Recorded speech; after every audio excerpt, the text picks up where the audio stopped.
জুলাইয়ের 1 তারিখে বাড়িয়েছিল, তো সেই জন্যেই তার আগে করে দিয়েছিলাম অ্যাপ্লাই। আমি সম্ভবত এটা 29 তারিখ করেছিলাম, তো তারপরে তার একদিন ছিল, তো তখন ছিল 1,500 টাকা পাসপোর্টের জন্য, 32 পাতার যেটা। তারপরে ওটা বেড়ে 2,500 হয়েছে, তো আমার এটা 1,500ই লেগেছে। আর বাড়তি আর কোথাও কিছু লাগেনি, আলাদা করে আর কোথাও কিছু লাগেনি, মানে বাড়তি বুঝতেই পারছেন হয়তো। তো এটা এখন আনবক্স না, এনভেলপিং হবে এটা। তো এটা দিতে এসেছিলো কালকে অ্যাকচুয়ালি, তো কালকে যেহেতু আমি বাড়ি ছিলাম না ওই জন্য এটা দেয়নি। কালকে ছিল 29, তো পাক্কা 1 মাসের মধ্যে এটা চলে এসছে। তো এটা এখন আনএনভেলপিং হবে। তো এটা আজকে গিয়ে পোস্ট অফিস থেকে নিয়ে এলাম আমি, যেহেতু রিটার্ন গেছে।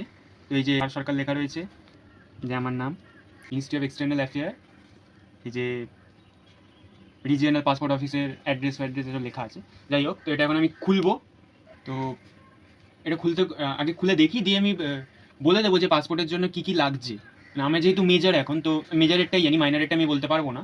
তো মেজরের জন্য কী কী লাগছে আমি বলে দিচ্ছি। আগে এটা খুলে নিই।